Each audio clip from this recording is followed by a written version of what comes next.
Je vais vous raconter les aventures d'un investisseur émotif pour nous introduire à quelques réalités de l'investissement. C'est l'histoire de Monsieur G qui commence un peu comme vous à s'intéresser à l'investissement. Pour débuter, il étudie quelques ouvrages de différents conseillers ou experts en finances personnelles, en bourse, en immobilier, différents domaines. Après avoir lu un peu tout ce contenu, il décide de faire ses premiers pas d'investissement. Il observe alors les cours de la bourse. On est en 2015, été 2015, et il se trouve face à ce graphique que vous avez sur votre écran.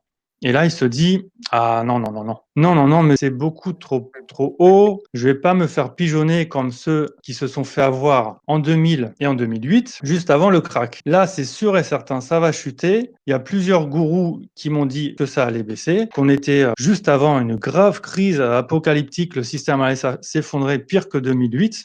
Je vais certainement pas acheter maintenant. Qu'est-ce que je peux faire d'autre?» Il se renseigne et il trouve des confirmations sur le web, un peu partout, d'autres gourous qui prédisent voilà, l'apocalypse, la fin du monde, le système qui s'effondre, et il se renforce une certitude sur la chute des bourses et du système. Donc, dans quoi investir pour être à l'abri de cette chute? Et c'est là qu'en approfondissant un peu, il trouve encore d'autres conseillers, d'autres influenceurs sur Internet qui vont dans le sens de sa certitude croissante. Il n'écoute que ceux qui disent ce qu'il a envie d'entendre. C'est ce qu'on appelle une dissonance cognitive. Il donne de l'intérêt et de l'attention qu'aux informations qui confirment ce qu'il pense déjà. Tous les analystes qui pensent que la bourse va monter, que tout va bien, soit il ne les entend pas du tout, soit il les ignore, il ne veut pas les écouter parce que ça le contredit. Comme ces gourous de l'apocalypse préconisent d'acheter les métaux précieux, Monsieur G se remplit d'un enthousiasme incroyable. Il est extrêmement motivé pour investir sur les métaux précieux. À l'abordage, on y va, c'est parti. Monsieur G essaye quand même de faire les choses correctement et il observe un graphe. D'abord, il regardait l'or, mais ça lui convenait pas trop. Et là, il tombe sur le graphe de l'argent métal. Monsieur G, je vous présente le cours de l'argent métal. Et là, c'est le coup de foudre. Quelle belle courbe. Le prix est moins cher que l'or. Ça va forcément monter. Depuis quelques semaines déjà que j'étudie les fluctuations des actifs financiers, je sais déjà avec certitude que quand le prix a baissé, après, il ne peut que remonter. Là, après cette baisse, ça va forcément monter. C'est l'affaire du siècle. J'achète. Donc, ce qui se passe, c'est que Monsieur G achète au niveau des petits A là, que vous voyez sur le graphe. Donc, on est été, automne, hiver 2015. Et il achète en plusieurs fois, parce qu'il a quand même mis en place un petit système pour investir. Il rentre en plusieurs fois. Et là, coup de chance, le prix, je ne sais pas si vous vous en souvenez, c'était début 2016. L'or, en particulier l'or, mais l'argent aussi, ont beaucoup monté d'un coup. Et alors là, Monsieur G, mais il est ravi, il est euphorique. J'avais raison, ça monte, je suis le king, wouh! Cependant, après ce mouvement impulsif, le prix de l'argent, comme on le voit ici, reste assez stable. C'est pas l'explosion révolutionnaire que Monsieur G attendait. Et le pire, c'est que juin 2018, il est confronté à un début de quasi-crack sur l'argent métal. Ça se met à chuter. Heureusement, entre-temps, Monsieur G a acquis quelques compétences et il est capable de sortir de cet investissement, de revendre tout l'argent métal qu'il avait acheté pour ne pas perdre d'argent. Il est content d'avoir pu sauver ça, mais il est quand même un peu déçu. Par la suite, quelques mois après, Monsieur G est peut-être un peu assagi. Il se dit, bon, la bourse, reprenons un peu l'histoire de ces dernières années. En 2015, je pensais que ça allait forcément baisser. Je dois avouer que je m'étais trompé. Finalement, ça n'a pas arrêté de monter. C'est peut-être le moment d'y aller. C'est vrai qu'on est encore un peu haut, mais il faut y aller un jour, sinon on fait plus rien. Donc il décide de s'investir en bourse. Et là, on oublie l'argent métal, on met tout son argent sur les actions. Et là, c'est début 2020, il y a la crise du coronavirus. Donc Monsieur G avait acheté ici, il avait profité d'une petite baisse des actions, il s'est dit, c'est parfait, le prix respire un petit peu, j'achète et ça va repartir de plus belle. Mais non, c'est le drame, coronavirus, le crack. Et là, non, j'ai tout perdu. Monsieur G est catastrophé. Il a perdu presque la moitié de tout ce qu'il a investi. Et là, Monsieur G pense qu'il est mort. Il se demande que faire. Je suis ruiné, ma vie est terminée, j'ai tout perdu. Alors, qui est ce Monsieur G? Monsieur G, c'est finalement un être humain comme vous et moi, de chair et de sang, constitué d'émotions et d'irrationalités parfaitement humaines. Monsieur G, c'est potentiellement vous, et Monsieur G, finalement, c'est une version un peu romancée de mon passé d'investisseur. Tout ce que je vous ai raconté, c'est ce que j'ai fait ces dernières années en m'initiant à l'investissement. Alors j'ai un peu exagéré, hein. Pour la bourse, vous verrez que ce n'a pas été si grave que ça, mais je me suis basé en grande partie sur mes événements. Qui suis-je pour vous parler? Pourquoi est-ce que Sandra m'a très gentiment invité à participer et pourquoi est-ce que ça peut être éventuellement intéressant pour vous de prendre en compte ce que je vous dis? D'abord parce que comme vous l'avez vu, je suis un investisseur qui n'est déjà plus complètement débutant, donc sans être confirmé, je me suis confronté à la réalité de l'investissement. C'est que contrairement à Monsieur G, je ne suis pas rentré en une seule fois sur cet investissement boursier. C'était cette action que j'ai achetée, c'était la toute première touche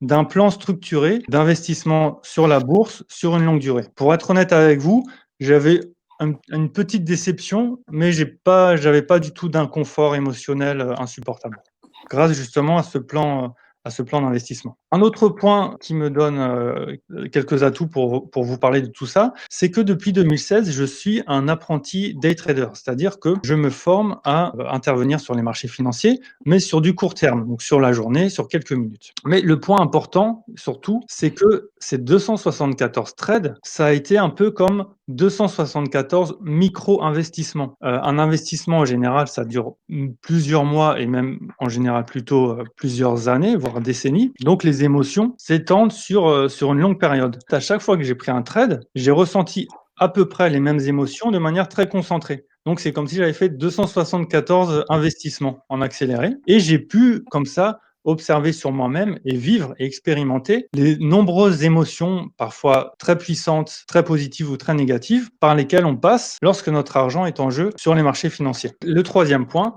c'est que j'ai rassemblé ces différents éléments, mes recherches, mes expérimentations, mon vécu d'apprenti trader sur un blog que j'ai démarré en août 2019 et sur lequel je fais des recherches sur moi-même et sur tout ce qui existe déjà, tout ce qui a déjà été écrit sur la psychologie du trading et des marchés financiers. Pour revenir à ce dont on a besoin avant d'investir sur les marchés financiers, il y a plusieurs leçons à retenir. D'abord, il faut savoir que nos émotions sont exacerbées, hein. Vous avez entendu, j'ai un petit peu joué le comédien pour vous montrer à quel point ça peut être extrême parfois. Nos émotions sont toutes puissantes et elles peuvent prendre complètement le dessus sur notre rationalité. On peut avoir une euphorie de gagner quand ça se passe bien et une peur de perdre qui peut aller jusqu'à la panique. Et là, on peut faire n'importe quoi. Maintenant, je vais vous proposer un petit jeu. Donc, je vous invite à imaginer deux tables devant vous. Vous pouvez fermer les yeux pour visualiser les tables. Sur la table de droite, j'ai posé un billet de 50 € que j'ai sorti de ma poche. Sur la table de gauche, j'ai posé 4 enveloppes. De mon autre poche, je sors 3 billets de 100 € que je range de manière aléatoire dans les enveloppes. 3 enveloppes qui contiennent un billet de 100 € et la quatrième enveloppe qui est vide. Donc pour résumer, vous avez sur la table de droite un billet de 50 €, sur la table de gauche 4 enveloppes, dont 3 qui contiennent un billet de 100 € et une vide. Maintenant, je vous demande de faire un choix. Est-ce que vous préférez prendre le billet de 50 €? Il est à vous, je vous le donne. Levez la main. Ou alors, vous laissez le billet de 50 € et vous tirez au hasard une enveloppe parmi les 4 qui sont posées sur la table de gauche. Chères participantes et participants qui avez levé la main, sachez que vous êtes tout à fait normaux. Notre cerveau est programmé pour fonctionner comme ça. On préfère un gain certain plutôt que de prendre le risque de gagner plus, mais de tout perdre. Si vous prenez l'enveloppe et que vous vous retrouvez avec l'enveloppe qui ne contient rien, vous allez être très déçu de ne rien avoir gagné alors que vous avez au moins vos 50 € de garantie. Maintenant, on va inverser les rôles. C'est vous qui devez poser votre argent sur la table et vous êtes confronté au même choix. Est-ce que vous préférez poser votre billet de 50 € sur la table de droite et dans ce cas-là, vous me le donnez, je le prends, c'est certain, c'est perdu pour vous, vous avez perdu 50 €, ou est-ce que vous préférez prendre vos 3 billets de 100 €, les mettre dans les enveloppes comme dans le petit jeu tout à l'heure, avec une enveloppe vide qui vous donne une chance de ne rien perdre. Donc ça veut dire que si vous choisissez de mettre votre argent dans les enveloppes, moi, je prends une enveloppe au hasard comme vous tout à l'heure. Et si je tombe sur une enveloppe qui contient les 100 €, je prends les 100 € et vous perdez 100 €. Mais en revanche, ça c'est très intéressant pour vous,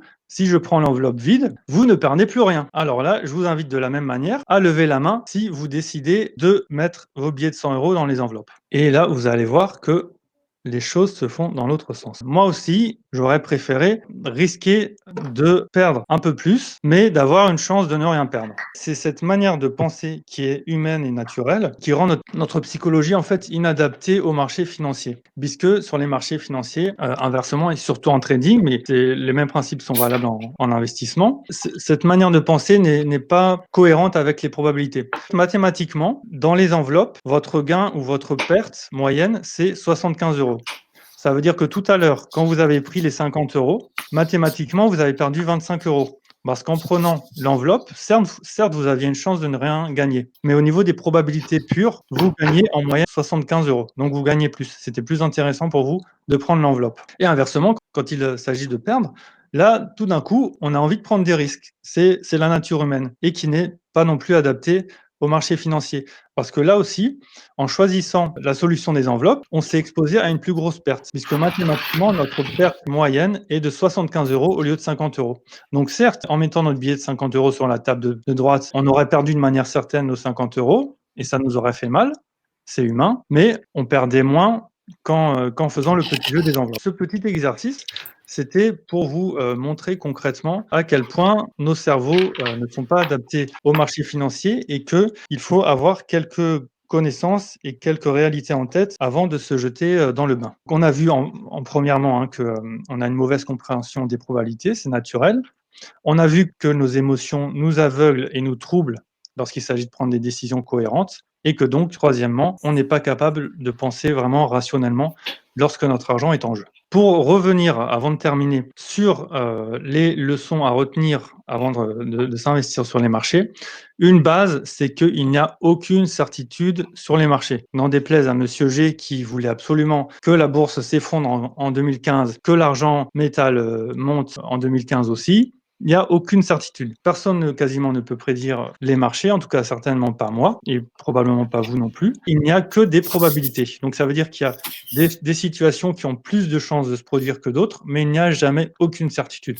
Donc à partir du moment où vous achetez un actif sur les marchés financiers, vous devez savoir qu'il y a toujours une probabilité, même minime, que dès que vous avez fait votre achat, le prix se mette à chuter. Donc ça, c'est une base. Du fait de cette règle, il est inutile d'essayer de prédire l'évolution des prix pour gagner. Ce n'est pas possible comme on l'a vu, mais ce n'est même pas nécessaire puisque il suffit en fait d'utiliser un système adapté, un plan d'investissement qui nous permet notamment de perdre peu quand on perd et de gagner beaucoup quand on gagne. Les erreurs que j'ai faites en tant que Monsieur G, je suis tombé amoureux d'un actif, c'était l'argent métal, donc j'étais complètement aveuglé. Hein. C'est comme quand on tombe amoureux d'une personne, on ne perçoit plus la réalité normalement. J'ai été émotionnel avec une émotion du dégoût pour les bourses, une émotion d'euphorie sur l'argent métal, les émotions quand les prix variaient, hein, que l'argent métal s'est mis à monter, après que ça a commencé à chuter.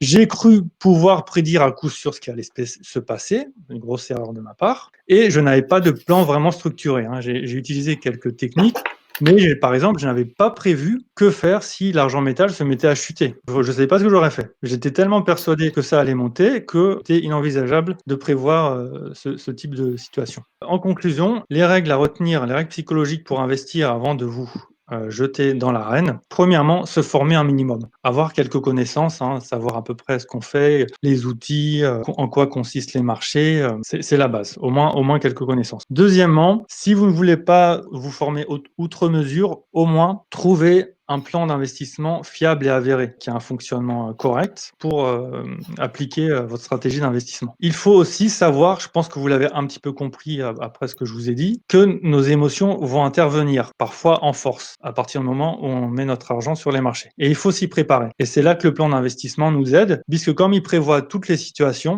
on n'a même plus vraiment besoin de réfléchir ou de décider. Même si nos émotions nous perturbent, on applique simplement le plan d'exécution qui nous protège. Abandonner les certitudes. Aucune certitude, comme je vous l'ai dit, sur les marchés financiers. Que ce soit la bourse, l'immobilier, on ne peut pas prévoir ce qui va se passer. Donc, on adopte les probabilités. Il n'y a que des probabilités, jamais de certitude. Rester froid et analytique, donc essayer de ne pas trop se laisser aveugler par nos émotions, garder la tête froide et analyser de manière logique. Garder une vue d'ensemble flexible. Moi, c'est tout le contraire de ce que j'ai fait avec l'argent métal.